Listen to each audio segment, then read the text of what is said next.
Buenas noches, iglesia, por doquiera ustedes están. Gracias por conectarse una vez más y en la primera semana de mayo que compartamos juntos la Biblia. Vamos a orar y empezamos. Señor, te agradecemos por la oportunidad de abrir las Escrituras y poder compartir con otros al respecto. Rogamos que tu Espíritu Santo nos abrace mientras conversamos y que seas tú guiándonos, iluminándonos y que podamos crecer a través del estudio de tu palabra. Oramos por aquellos que están pasando momentos difíciles, cualesquiera sean las razones, familia, enfermedad, finanzas. Por favor, Señor, que tu mano bendita se pose sobre esa necesidad, puedan tener la esperanza, el alivio. Y ahora que estudiamos, seamos inspirados. En Cristo Jesús lo rogamos. Amén. Antes de ir a las preguntas de Jueces capítulo 19 y 20, dos cosas importantes. La primera es el versículo a memorizar esta semana. Es Salmos 103, que es el que el viernes anterior o jueves o miércoles, uno de los 3 días, el viernes, calificó como el verso del día. Así que ese es el que hoy vamos a memorizar. Reconocer que Jehová es Dios, Él nos hizo y no a nosotros mismos, pueblo suyo somos y ovejas de su prado. Ese es el verso para esta semana. La segunda cosa importante es compartirles que el próximo domingo es 8 de mayo o 9 y queremos celebrar el Día de la Madre en la iglesia con fines evangelísticos. Así que vamos a tener sorpresas para las mamás, sobre todo que no conocen del Señor. Quiera Dios poner en sus corazones, animarse para llevarles conforme la semana corra. Les iremos contando algunas de esas sorpresas. Hoy nos cuesta un poco más de trabajo por el asunto de mantener el protocolo de bioseguridad, pero eso creo que al final del camino lo vuelve más interesante, porque tenemos que esforzarnos más y trabajar más y hacer que ellas vengan y escuchen del Evangelio. Por favor, empiecen a orar desde ya por ello. Y tercera cosa, eran 3 entonces y no 2. La pregunta 1 no la voy a responder aún. Queda para que ustedes la respondan allí a través del Facebook. El otro día veníamos en el carro, mi pequeña y mi esposa, y en una radio que no es cristiana, lo digo porque ojalá hiciéramos eso en las radios cristianas, hicieron una competencia y hicieron una pregunta sin importancia, pero wow, ¿cuántos de inmediato respondían a través de textos de audio se llaman, Jenny? Sí. Cantidades, y no deje de sorprenderme. Bueno, tal vez nosotros no tenemos todo ese rating, pero cuando yo revisé habían 45 o habían 50 de ustedes que ya estaban conectados. Así es que, por favor, díganme la respuesta de la pregunta 1, que aún no la voy a responder. ¿Cuál es, Génesis? ¿Dónde se originó ¿Dónde se originó esta tragedia? ¿Y qué aprendemos de ¿Y qué es lo que aprendemos de ello? Bien, cuéntenme, escriban dónde se originó la tragedia y qué es lo que aprendemos. Pero ¿saben qué? Decirme qué aprendemos de ello va a ser un poco extenso, pero decirme dónde se originó, eso es rapidísimo, en muy pocas palabras pueden decirlo. Así que por favor, comencemos. A ver si tengo suerte y ya han empezado, ¿no? Ahorita está saliendo. Es que yo estoy retrasado, ¿verdad?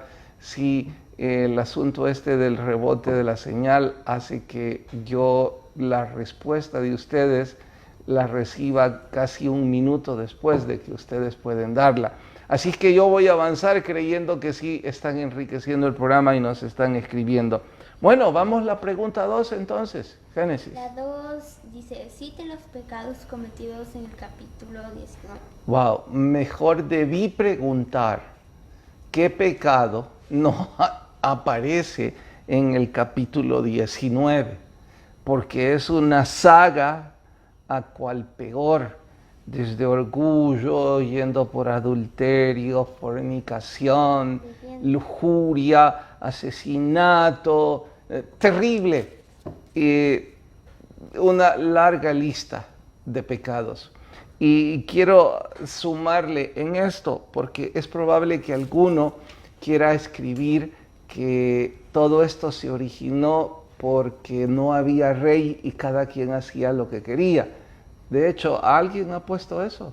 Pusieron el lugar. No necesitamos la posición geográfica en donde se originó la tragedia, sino que necesitamos, perdonen si yo no expliqué bien o no pregunté bien, la idea es qué pecado, qué circunstancia originó que hubiese lujuria, orgullo, asesinato, adulterio, qué fue lo que desencadenó este asunto. Y si alguien está por escribir que fue porque no había rey en Israel y cada quien hacía lo que quería, no es esa la razón. Y quiero acotar algo. La expresión no había rey en Israel, la cual es repetitiva, no es que necesitaran rey y que se está poniendo la antesala de ello. La expresión también es pagana. Ellos no necesitaban rey, lo que necesitaban eran jueces, porque en ese entonces existía la teocracia. La teocracia es el sistema en donde teo significa Dios y cracia significa ley. Así es que la ley la ejercía Dios. Dios guiaba al pueblo. Ellos estaban exigiendo monarquía porque estaban hartos de la teocracia. En la monarquía es un monarca, valga la redundancia, y estaban rechazando el liderazgo de Dios. Por eso la frase, no hay rey en Israel. Y ya ustedes van a ver cuando terminemos Jueces, José, Jueces, Ruth, cuando lleguemos al primer libro de Samuel, verán un poco más extensa la historia en donde ellos abiertamente dicen, ya basta, queremos un rey, estamos cansados del liderazgo del patriarcado. En fin, esa no es la razón, así que elimínenla, no se trata de eso. Sí, Jenny. Ya contestaron. A ver qué han contestado. ¿Te digo lo que han puesto y quién lo dijo o solo lo que han puesto? Rápido, todo. El hermano Reinaldo dice, porque cuando fueron a la guerra las 2 primeras veces perdieron. Okay. El hermano Alexander Amadeo dice infidelidad. Hermana Janet dice adulterio. Alejandro Montalvo dice desobediencia. Y Edith Monge dice el adulterio. Bueno, gracias. ¿Quién puso infidelidad? Infidelidad puso el hermano Alexander Amadeo Muñoz. Hermano Alexander, la razón la tiene usted, porque al principio de ese capítulo describe que todo esto arrancó con la infidelidad de la esposa de este hombre. Y quise recalcar esto para decir, la infidelidad es siempre lo que desencadena una cantidad de pecados peores.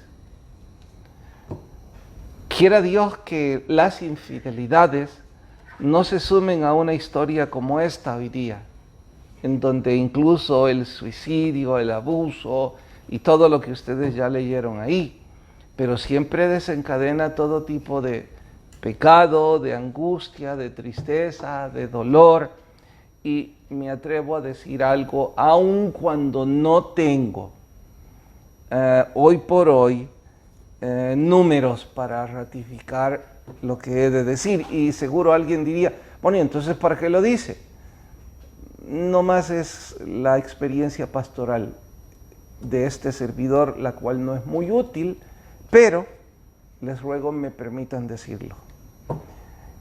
Creo que cuando la infidelidad es por parte de la mujer, como en este caso, las consecuencias son todavía más desastrosas. Ahora, si usted me dice, está hablando de vivencia, también tengo 1 o 2 pasajes, al igual que este, el cual ratifican que el asunto se vuelve mucho, pero mucho más doloroso. Señoras, si el enemigo en los últimos días, por cualesquiera razones, ha estado poniendo en sus oídos, susurrándoles, acariciar esa posibilidad. Este es un capítulo en el que todas las familias debemos reparar y darnos cuenta que el dolor, la tristeza que desgarra en años de años no es poca cosa. Ahora, por favor, señoras, no se enfaden diciendo, oiga, parece machista al decir eso y que hay de la infidelidad de los hombres. No, yo no dije que la infidelidad de los hombres no sea desastrosa, solo dije que puede volverse peor, al igual que esta historia. ¿Saben? Alguien me dijo, ¿no le parece que estos 2 capítulos son demasiado cruentos como para estar en la Biblia? ¿Por qué poner todo esto? Bueno, para que entendamos hasta dónde había llegado la inmoralidad, hasta dónde había llegado el desastre. Imaginen ese montón de hombres queriendo abusar de una mujer. Bueno, no queriendo, abusaron de ella hasta matarla. Wow. Y esto no lo dice la Biblia, pero no está de más que yo lo mencione. En alguno de los versículos encontraron ustedes la intención del esposo al ir a rescatarla. No, ¿verdad? ¿Encontraron ustedes la intención del suegro al estar tratando de retenerlo? Tampoco la encontramos. Como no la encontramos, podríamos hacer una que otra conjetura.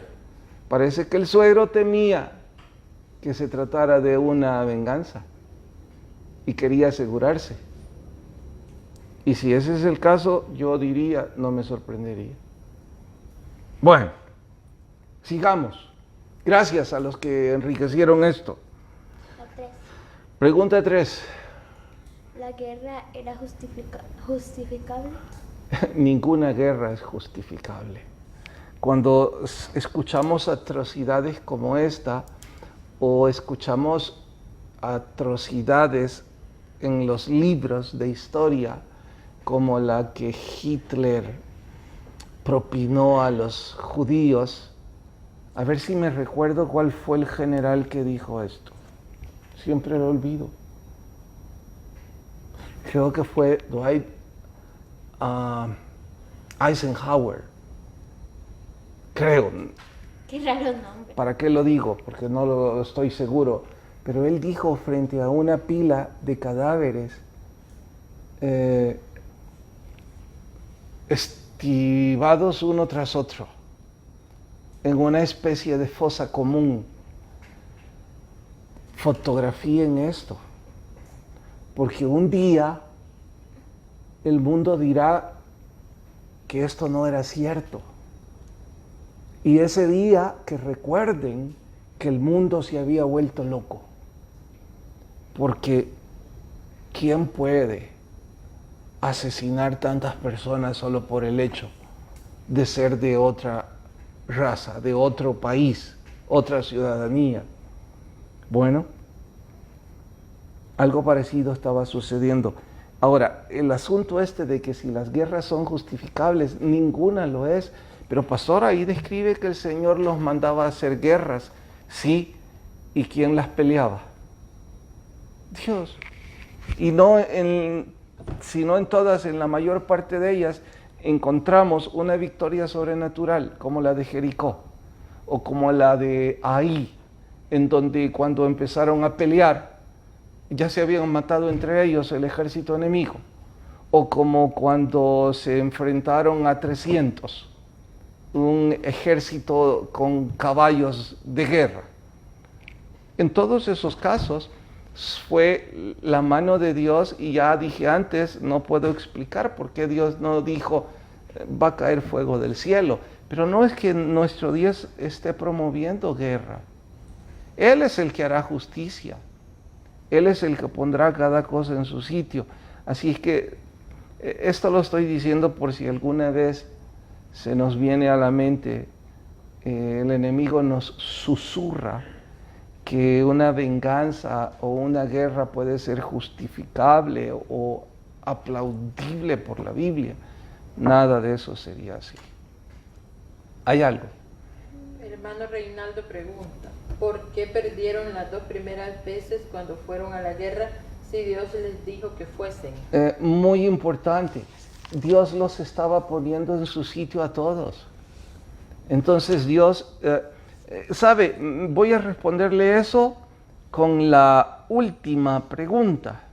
A ver, Tite, hace la última pregunta, yo le respondo. ¿Cuántas personas murieron en esta tragedia? ¿Cuántas personas mueren en esta tragedia? Me puedo equivocar, pero creo que yo contabilicé 25,000 de Israel y otros 40,000 hombres todos eran de Israel, pero de la tribu opuesta, en este caso, 65,000 por un caso de infidelidad. Bueno, ya sabemos que no es un caso de infidelidad, ese fue el origen, pero todo lo demás que sucedió. Así es que, al final de cuentas, Dios estaba poniendo juicio contra 65,000 personas. Porque tanto los benjamitas como los otros, efraínitas eran, ¿verdad? Los benjamitas como los efraínitas hacían lo que querían. Le habían dado la espalda a Dios, vivían en un nivel de inmoralidad extremo. Así es que la razón fue simple y sencillamente un tiempo de poda, en donde Dios dice, vayan, acabaré con tantos miles, y así una tras otra ocasión. 65,000 en esta tragedia, vaya que nos deja en qué pensar. Las 4. Sí. ¿Por qué?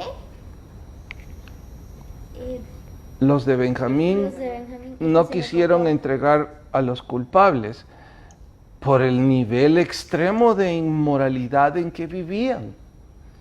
Mire, yo creo que una persona o una sociedad con cierto balance moral, al ver una atrocidad así, se espanta y pide justicia. Perdonen el ejemplo que voy a dar, pero a lo mejor nos sirve. Hace varios años, supongo recordarán que las noticias, esta noticia inundó los periódicos, que un grupo de delincuentes había incendiado un microbús lleno de pasajeros, porque adentro del microbús iban 2 de sus enemigos, o uno. Pues incendiaron todo el microbús y que allí iban 2 niñas. Este país se conmovió. Esta sociedad nos vimos confrontados. ¿Hasta qué punto de maldad nuestro país ha llegado? Pues bien, eso, y no estoy diciendo que nuestra sociedad tiene alguna estabilidad emocional, lo dudo muchísimo, pero aún nuestra sociedad, con tanto desequilibrio, nos vimos tan confrontados estoy tratando de poner de ejemplo que los benjamitas, ¿de dónde eran los que violaron a la mujer? ¿Eran de Benjamín o eran los de Efraín? ¿Alguien se acuerda? Los de Efraín son los que la violaron. Ok, los efraínitas, cuando vieron lo que estos hombres habían hecho, deberían haberse espantado y deberían haber dicho, hagamos justicia. Y en el peor de los casos, hubieran dicho, miren, ustedes no entrarán a nuestro territorio, pero vean, nosotros vamos a hacer justicia, porque eso no está bien. No, se llenaron de orgullo y ustedes no pueden hacer nada contra nosotros. Y como a eso le sumamos que eran diestros para la guerra, porque eso de que eran zurdos, sabemos que el ser zurdo le da una ventaja en cuanto a fuerza física a una persona en la mayor parte de los casos. Es probable que hayan 2 o 3 zurdos que no sean habilidosos, pero la mayor parte de los zurdos en los deportes no es tanto que sean más habilidosos que los diestros. Lo que sucede es que los zurdos hacen todo al revés de los diestros. De ahí que es un grado de dificultad que los hace un poquito mejores que los diestros. Pero aquí dice que ellos no fallaban con la piedra y la honda. Esto es como decir, esta tribu tenía tecnología de punta. Es como si ya tuvieran armas de fuego. Bueno, ellos pensaron, ¿por qué nosotros tenemos que someter nuestra voluntad a estos si somos suficientemente capaces de defendernos y humillarlos? Pero ya ven, por eso dije al principio todos los pecados que desencadenó esto. Y claro que es una enseñanza también para nuestras vidas, creyéndonos cosas, poniendo una inmoralidad extrema. Y saben, voy a repetir esto cada día, mientras pueda. Yo no estoy en esta posición juzgando y diciendo que esta era el colmo de una sociedad podrida. Y menos puedo culpar o juzgar a la mía porque yo soy parte de ella. Lo que sí quiero recalcar es que cualquier sociedad, cualquier hombre o mujer, sin el temor de Dios, va a caer en un abismo parecido o igual o peor. Lo que nos frena, lo que nos sostiene, lo que nos da un poco de estabilidad, es el principio de la sabiduría, y ese es el temor a Dios. De allí animarles a todos que eso es algo que no deberíamos nunca dejar en nuestras vidas. Wow, no pude ir ni a Salmos ni tampoco pude llegar al libro a fin, pero sí debo, si hay algún verso que mencionaron ahora. Solo que eran de Benjamín, en el 19. ¿Lo dije al revés? Sí. Bueno, lo dije al revés. Hermano Alejandro y Romeo te contestaron. Gracias Alejandro y Romeo por corregirme. ¿Tenés un verso? Dale. Del 19, el 3. ¿Qué dice? Y levantó a su marido y a su mamá para hablarle amorosamente. ¿Levantó su qué? Levantó su marido. Y alzó su voz para hablarle dulcemente. ¿Y por qué te gustó ese? Porque le habló dulce. Oh, porque le habló dulce y vos sos una niña bien dulce. Ah, cuántas sorpresas, cuántos rostros aquí están sorprendidos de esa niña dulce. Dale. El 102, 11 y 12. ¿Qué dice? Mis días son como sombra que se va y me he secado como la hierba. Mas tú, Jehová, permanecerás para siempre y tu memoria de generación en generación. Bueno, interesante. Repetilo. Ese pinta a alguien que se siente en depresión o a alguien que ha envejecido, ¿verdad? Dale. Mis días son como sombra que se va y me he secado como la hierba. Mas tú, Jehová, permanecerás para siempre y tu memoria de generación en generación. Amén. ¿Ese es el que ganó o solo ese escribió? Solo ese puso. Hermanos, gracias por compartir con nosotros, por estudiar siempre la Biblia, animándoles. El que tenga oídos, oiga lo que el Espíritu dice a las iglesias. Pasen todos muy buenas noches. Adiós.